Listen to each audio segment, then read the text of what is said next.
completa o se ve como presentación de PowerPoint todavía? Como presentación de No, PowerPoint. presentación de PowerPoint se ve. Ok. A ver.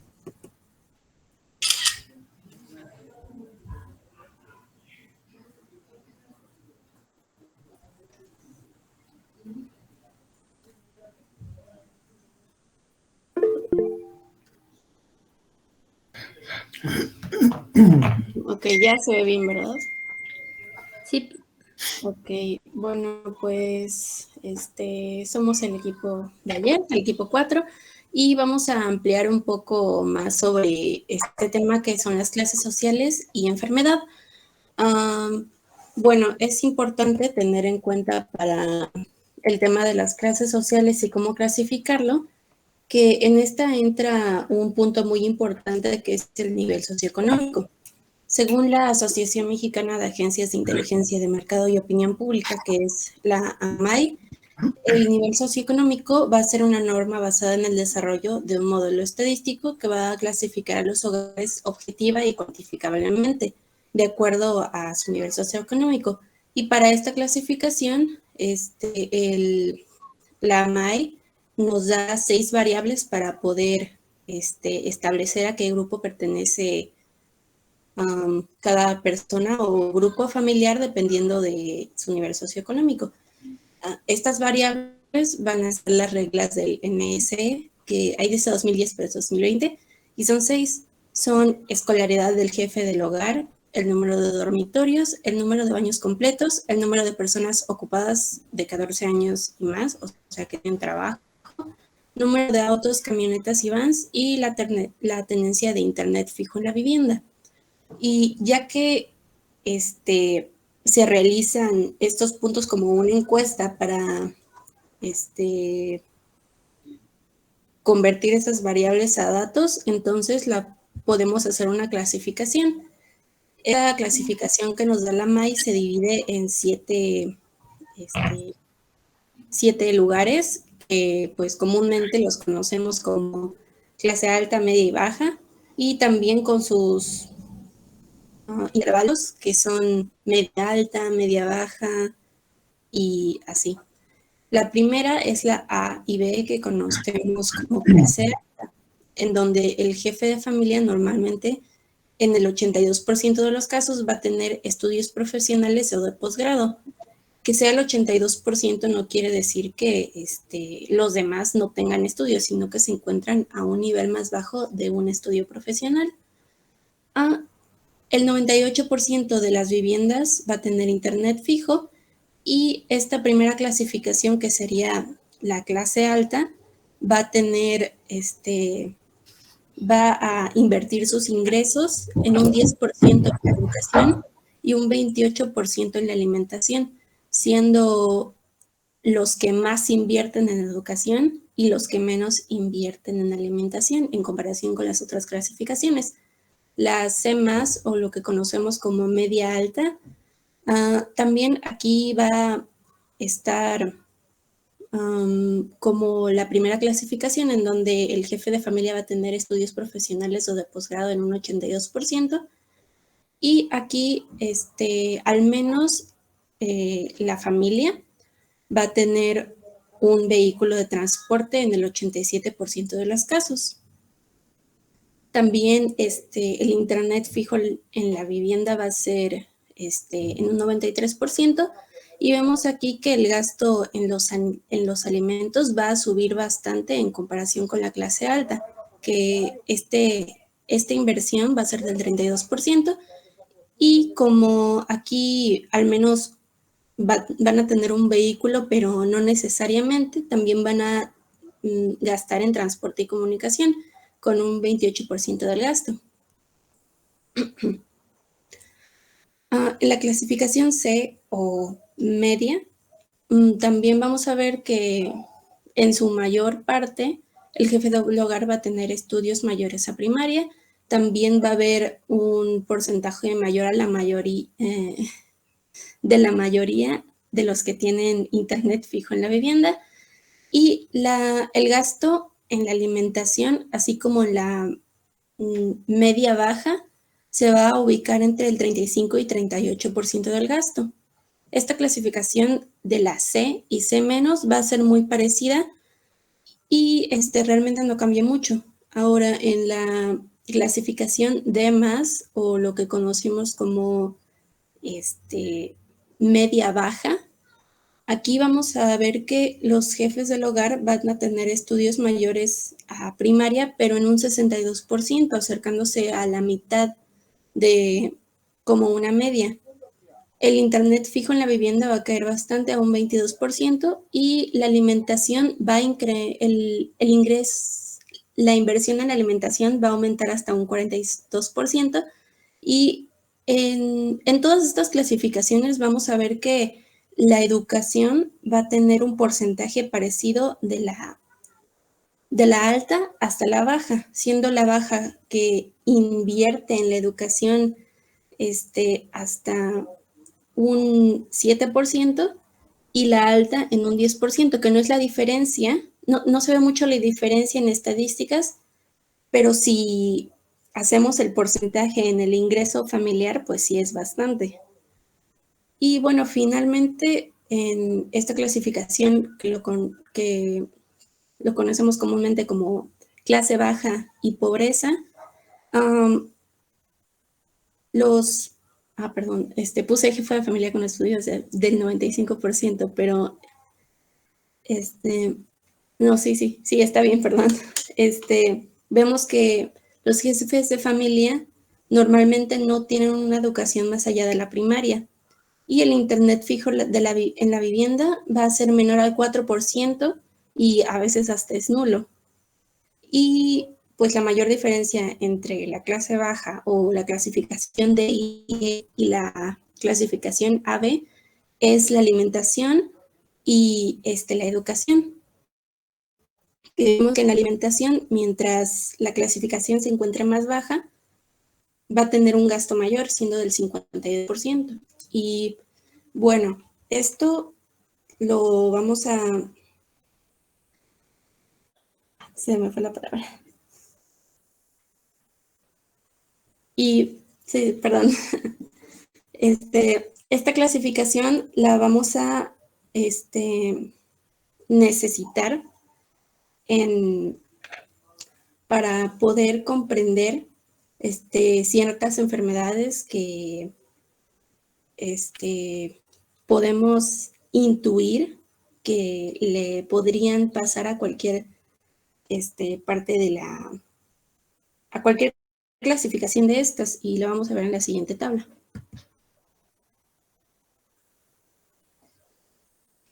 Bueno, acá tenemos un cuadro en el cual se clasificaron, sí me escuchan, ¿verdad? Sí. Bueno, en el cual se clasificaron las enfermedades más comunes según el nivel socioeconómico en el que se encuentra la población o la persona. Bueno, aquí el nivel socioeconómico se clasifica, como ya había explicado Carlita, por lo general en 3 categorías, que va a ser el alto, el medio y el bajo, que es como están clasificadas las enfermedades.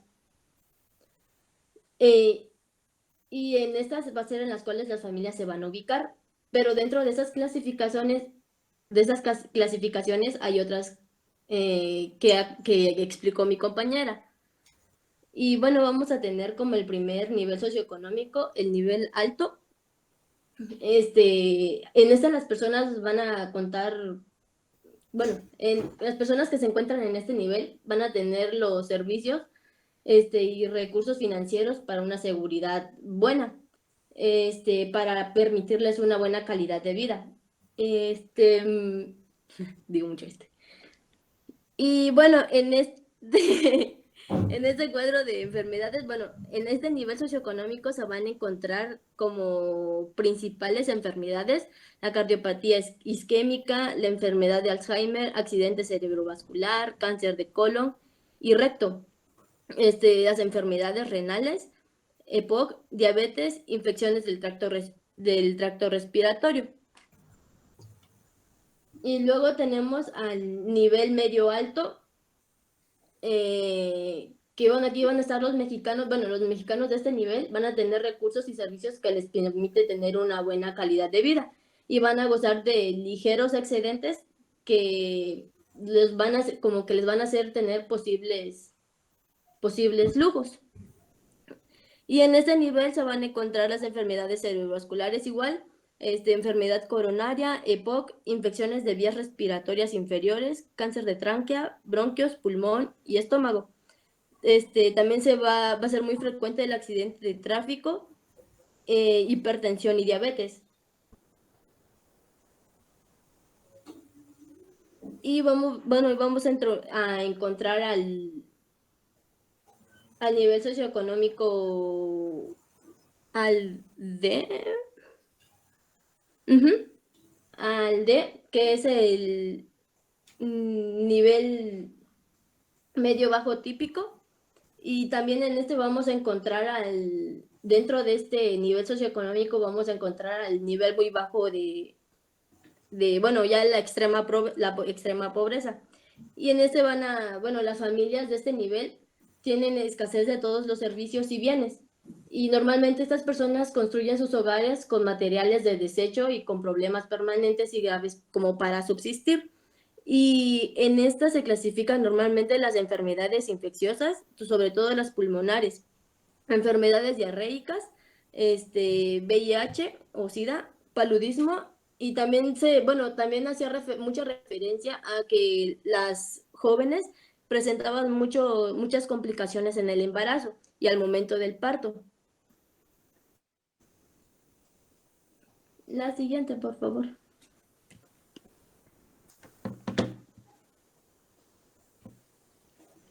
Y bueno, aquí vamos a tener algunos puntos importantes. Nos decía, bueno, según la OMS, nos decía que los pobres están expuestos a mayores riesgos personales y ambientales y que no están, bueno, y por ende no van a estar bien nutridos. Y estas personas van a tener menos posibilidades de acceso a la información y a la asistencia sanitaria. Por lo tanto, sus riesgos de morbilidad y discapacidad de las personas que se encuentran en extrema pobreza o en pobreza van a ser más altas. Y luego nos decía también que en México es un país con un número de habitantes que superan los 100 millones, de los cuales se van a considerar que un 80% como vulnerables, y esto se debe a la crisis que ha impactado al país desde el 2019.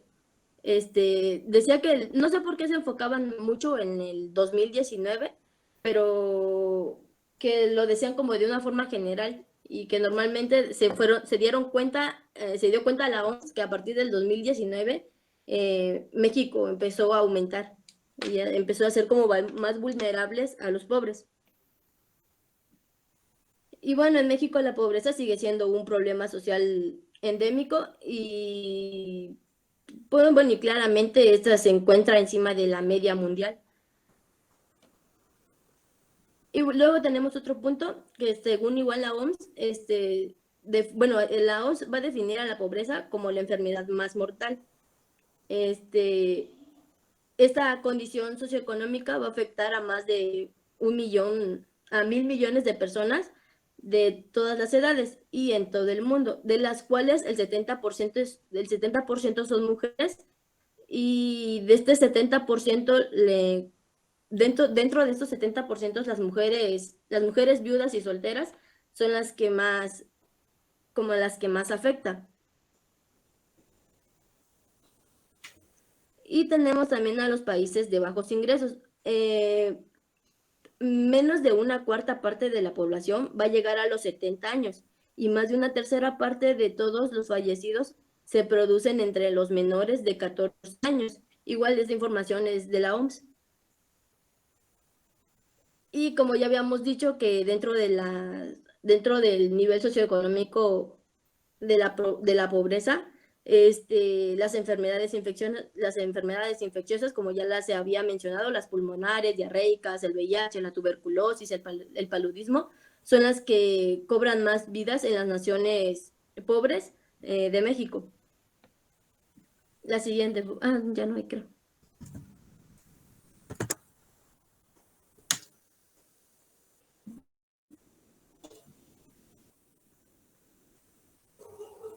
Y eso sería todo como complementación del tema que vimos ayer. Muy bien. Bueno, yo creo que con esta exposición que hicieron, podemos observar claramente lo que pues, se comentó ayer, ¿no? Creo que eso nos permite identificar precisamente lo que les mencionaba ayer, ¿no? Las clases sociales, sobre las clases sociales, donde encontramos que no son las mismas enfermedades que afectan. Lo explicaron muy, muy claramente la situación de la clase alta, ¿no? La clase media alta, y luego ya la clase baja, ¿no? La clase que está ya en pobreza extrema. Algo que sí me llamó mucho la atención, no sé si haya alguna explicación, quienes se expusieron, no sé si haya alguna explicación. ¿Por qué hay esa diferencia en el gasto en alimentación? Es decir, entre más pobre, pareciera que el gasto es mayor, ¿no? ¿Cómo se explica eso? No sé si alguien lo puede explicar. Entre Sí, más claro. condiciones. Sí, adelante, Carla. Sobre todo bueno, más que nada es principalmente debido a el ingreso que tiene la familia. Si una persona recibe una cantidad más grande de dinero, entonces probablemente eso lo utilice para algunos otros bienes. Y además de que hemos visto que al menos en México la población que tiende a encontrarse en la clasificación D o E son los que tienen, son de familias numerosas, que esto realmente no es malo, pero pues la alimentación va sobre todo a ellos, y como no hay un ingreso grande, por así decirlo, entonces la inversión en los alimentos parece mayor. No sé si me explico. ¿Cómo no? Sí, sí, muy claro. Sí, bueno, quiero entender que, yo creo que así lo estamos entendiendo todos, que la población de clase alta, pues tiene un ingreso alto, ¿no? Entonces, se puede decir que el porcentaje que utiliza en alimentos, pues con relación a su ingreso, pues es mínimo, ¿no? Ahí menciona, me parece que el 28%, ¿no? En la clase AB, no alta.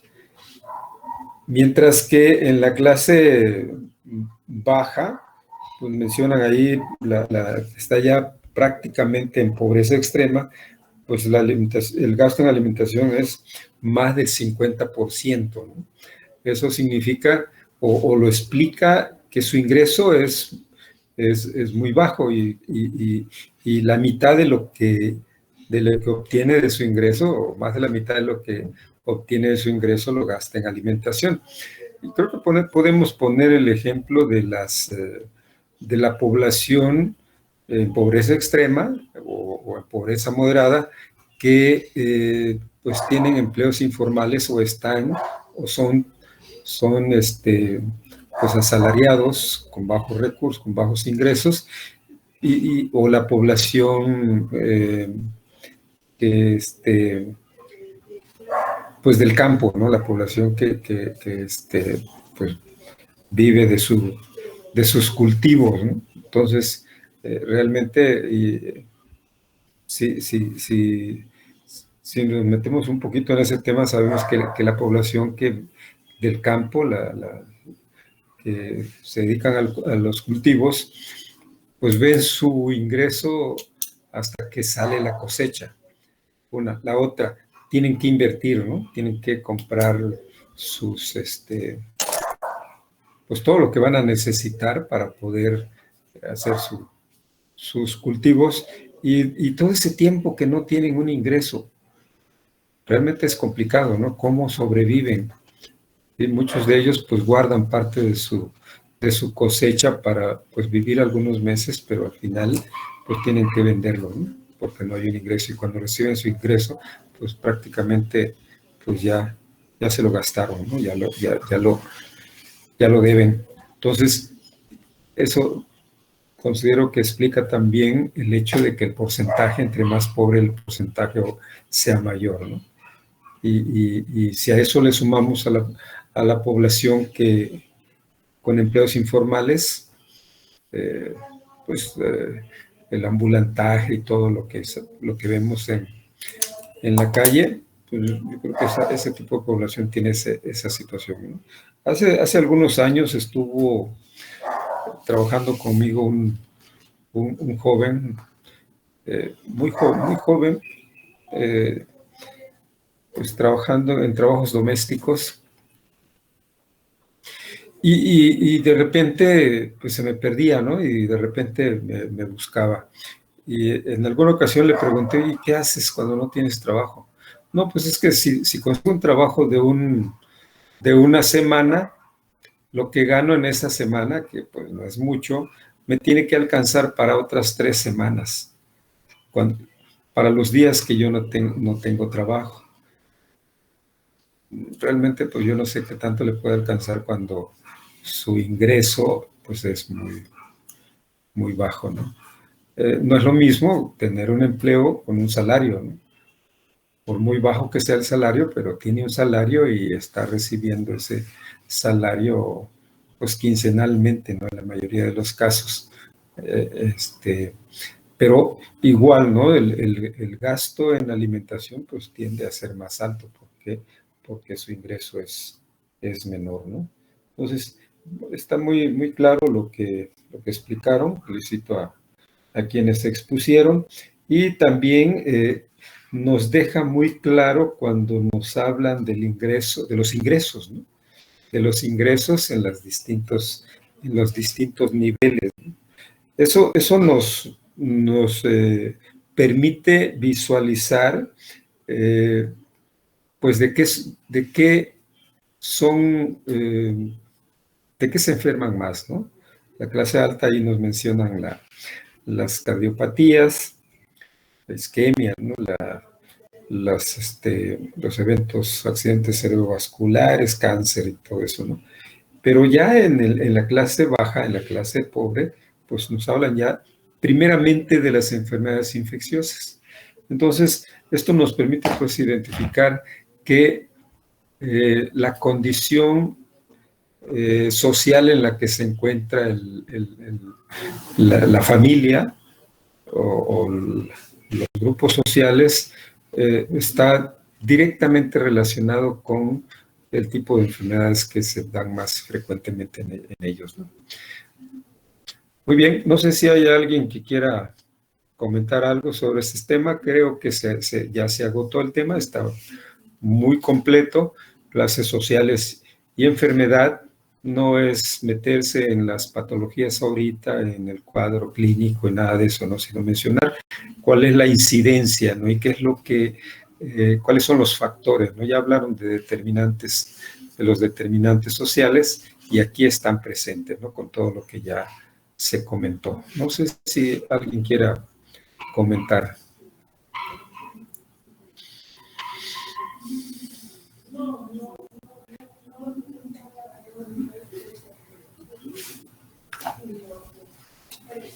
¿No, nadie? ¿Todo está bien? Pues al menos a mí me pareció muy curioso en la diapositiva que habían pasado, en donde se mostraban las principales causas de mortalidad de acuerdo con los grupos de clases sociales. Y pues vaya, ¿no? Ya vimos también que cuando se empieza con... Bueno, a ver, un pequeño pues paréntesis, por así decirlo, es que pues este sistema que nos mostraron de las clases A, B, C+, C-, pues fue inventada aquí en México técnicamente. ¿Por qué? Porque el concepto de clase media, alta y baja no da y no es concebible en nuestro medio, en un país, y yo creo que no lo es en cualquier país en vías de desarrollo. Eso lo evidenciaron en algún artículo en la revista de Forbes, en donde pues decían que para que una familia sea considerada de clase media necesitaban 16,000 pesos libres de impuestos por integrante de familia. Ya lo mencionó la compañera, hay familias que son numerosas y pues obviamente esta cifra, la verdad, imagínense una familia de 4 personas, esto ya es un número bastante alto, yo creo que nadie le hace feo a 64,000 pesos, ¿no? Libres de impuestos. A lo que voy con esto es que, pues evidentemente este concepto es muy, muy inconcebible. Está evidenciado en el hecho de que bajo esta premisa, solo el 8% de la población es considerada de clase media realmente, y que el 65% de la población es la que se considera, pues, en teoría, es lo que se considera a sí misma clase media a pesar de no serlo. Pero en la diapositiva de mortalidad me llamó mucho la atención y quiero pensar que está basado bajo este modelo y no bajo el de los modelos de las familias A, B y C, porque prácticamente mencionaba enfermedades que hoy en día consideramos incurables, ¿no? Trastornos congénitos, demencia primaria de Alzheimer, enfermedad de Parkinson, y la única que se replicó en todas, pero esto es más evidencia principal de la predisposición social que tenemos los mexicanos, es la cardiopatía isquémica. Entonces, pues, la verdad sí me llama la atención y me interesaría saber bajo qué concepto se realizó esa diapositiva de la mortalidad, porque realmente muchos de acá fácilmente nos podríamos considerar familia A o B, porque pues la verdad es que la educación en México es cara y a muchas familias, quizás algunas de ingresos no considerados altos, fácilmente se consideren que su educación representa el 10% de sus gastos, y eso no necesariamente los hace ricos ni los hace propensos a sobrevivir a la mayoría de las enfermedades, menos las incurables. Sí, tienes razón, José Carlos. No sé si ahí nos pueden pues decir algo. En realidad sí, en el momento en que iniciaron la exposición, cuando hablan de los niveles de estudios, pues ahí como que queda algo que pues nos da un poquito de duda, ¿no? Porque efectivamente lo que mencionas ahí es muy, muy, muy, muy cierto, ¿no? ¿Cómo decir? No todos los que logran un posgrado están en ese nivel, ¿no? La condición a veces no se lo permite y que tiene que ver justamente pues el núcleo familiar, ¿no? Tiene que ver el número de integrantes de la familia, tiene que ver pues el origen, ¿no? El grupo al que pertenecen, ¿no? Y las condiciones muchas veces no son tan favorables como para pensar de que, pues por el hecho ya de tener un nivel alto, que ahorita está muy dado a que todo mundo busque, pues no solo pues una maestría, ¿no? Sino un doctorado y un postdoctorado, ¿no? Pero muchas veces eso no garantiza el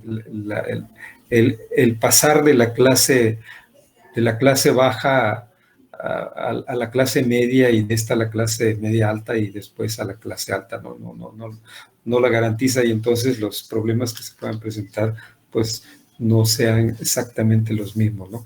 Creo que son situaciones que sí lo tenemos que tener presente, pero yo iba a esto, la explicación que dieron, pues pues sí nos deja ya más claridad, ¿no? ¿Cómo podemos nosotros interpretar cuál es la incidencia de determinadas patologías, ¿no? Y dependiendo del estrato al que pertenezca esa familia o ese individuo, y entonces podemos nosotros ya dirigir nuestra investigación, ¿no? Nuestro diagnóstico, ¿no? y el manejo, ¿no? Dependiendo de esas, pues de esas premisas, como decía, ¿no? José Carlos. Creo que deja muchas cosas para para reflexionar, para analizar. Ustedes van ya al internado, ¿no? Y tendrán que vivir todo esto y tendrán que ir considerando todas estas situaciones que se presentan ya en la sociedad, ¿no? Ahora tenemos, pues ya sabemos, ¿no? Que hay nuevas, hay enfermedades emergentes, reemergentes, que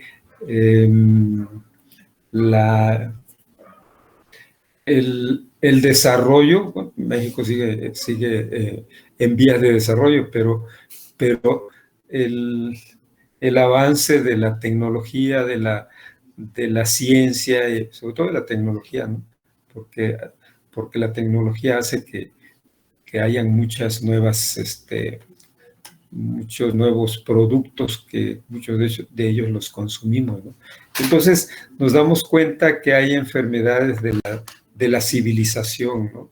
Que hay enfermedades que se están produciendo como consecuencia de ese avance tecnológico, ¿no? De ese avance científico, ¿no? Que se están produciendo, y que eso pues es algo inevitable y algo que nosotros no podemos hacer prácticamente nada, simplemente pues conocer lo que está pasando para saber cuáles pueden ser los problemas que estén afectando a esa familia, ¿no? O a esa colectividad o a ese individuo, ¿no?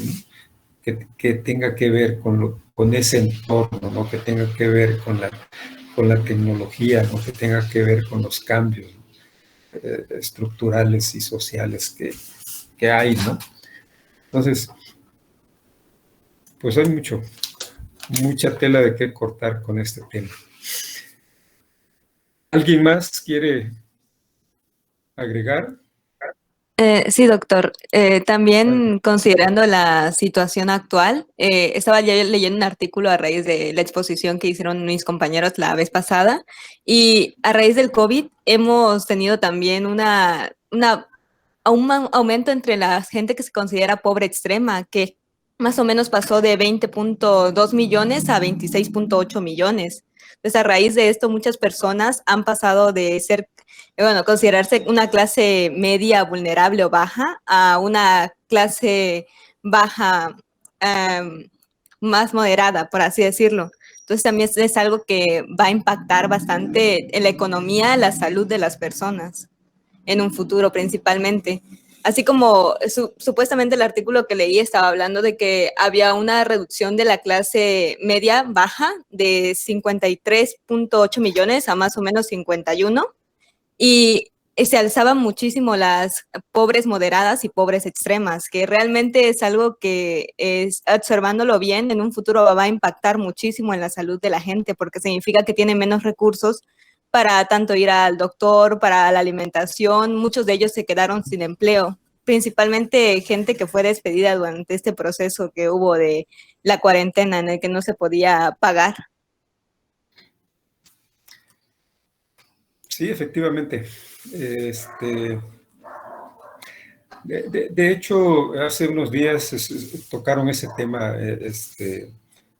pues a nivel pues gubernamental, y hablaban precisamente de eso, ¿no? De esa tendencia que hay ahorita de que la clase media, como nosotros la conocemos, se está convirtiendo en clase pobre, ¿no? Y dentro de eso, de ellos están muchos convirtiéndose en pobreza extrema, ¿no? No solo pobreza moderada.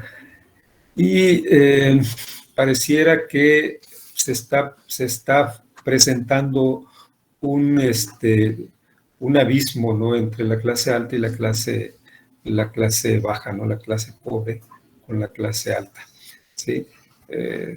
Muchos de los que tenían, pues, cuando menos la capacidad para poder sostener una familia en condiciones, pues si no óptimas, pero sí regulares, empezaron a perder ese poder adquisitivo, y entonces se van convirtiendo en pobres, ¿no? En pobreza moderada y pobreza extrema. Pero sí, en esa noticia que salió hace unos días, sí habla precisamente de eso, ¿no? De que va en aumento y que yo no sé qué vaya a pasar, ¿no? En poco tiempo. Yo no sé, y aquí me surge la duda y ustedes como jóvenes, no sé cómo perciban el hecho de que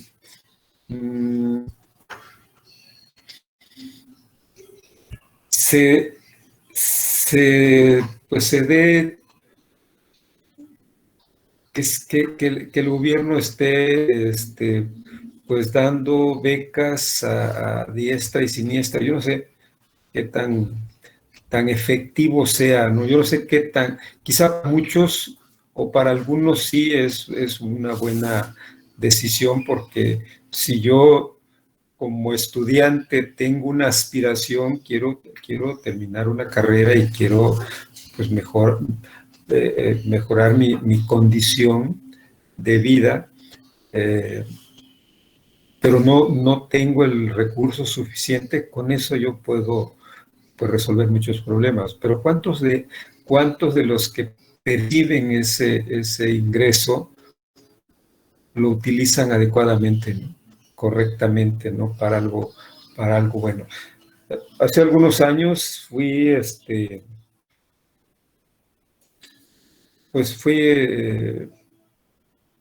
tenía cargos, ¿no? Cargos, pues algo importantes, y me tocó en algún tiempo,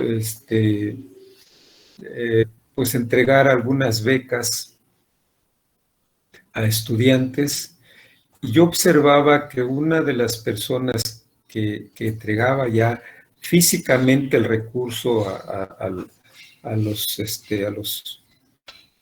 las familias, la famosa, no sé si a ustedes les tocó la famosa beca de transporte, no recuerdo cuál otra beca. Yo veía que muchas personas, en el momento en cuanto lo recibían, pues ya se iban buscando, pues literalmente la cantina, ¿no? Sí. Y muchos pues le daban otro uso, no precisamente para lo que era destinado ese recurso. Entonces, yo no sé hasta dónde eso sea, pues, efectivo, ¿no? Saludable, ¿no? En algún tiempo, allá en la Ciudad de México, en la UNAM, pues a nosotros nos daban becas, pero las becas, habían dos tipos de becas, ¿no? Pero una de ellas, si no alcanzabas la beca para que no tuvieras que pues reponer ese recurso, habían becas que eran como préstamos. Te daban becas, ya sea beca completa o media beca, y al final, cuando tú terminaras la carrera y ya estuvieras trabajando, tenías que pagar ese dinero que te dieron sin ningún interés, sino el total que te dieron durante el tiempo que estuviste estudiando. Te tienen bien detectado, ¿no? Porque hay una matrícula, hay todo, pues todo un expediente, y saben pues dónde estás, ¿no? Dónde andas, qué estás haciendo. Entonces, pues al final, ya cuando pues ya estás trabajando, pues te llega ya la notificación para que regreses ese dinero. O sea, creo que una buena decisión de la universidad, porque pues te sentías comprometido, ¿no? Te sentías obligado a darle buen uso a ese recurso, ¿no? Y al final, pues ya una vez teniendo un empleo, lo más fácil era pues ya poder ir a reponer ese recurso que le dieron a uno, ¿no? Pero había un compromiso, tenías que conservar un promedio, ¿no? Y eso ha sido en muchos casos las becas, ¿no? Y no son muchas becas que hay en las universidades, ¿no? En todas las universidades, en todas las escuelas hay becas, pero no como se está manejando ahorita. No sé, me gustaría conocer la opinión de ustedes.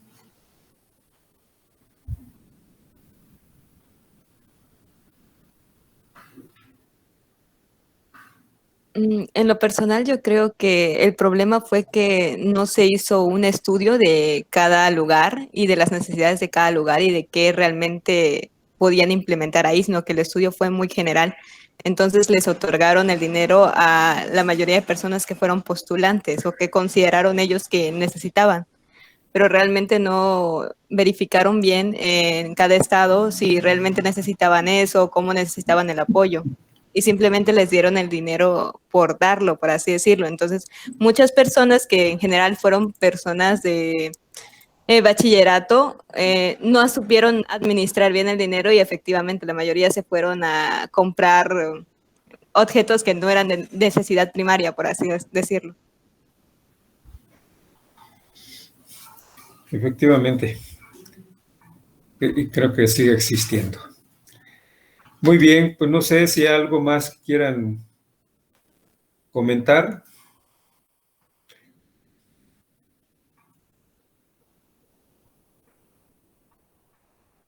Bueno, pues si ya no hay, pues quiero felicitar al equipo. Creo que finalmente pues cumplió con el objetivo de la revisión de este tema, ¿no? Creo que son de los que son todos, pero este es muy importante porque nos va centrando, ¿no?, en el desarrollo de los contenidos temáticos del programa.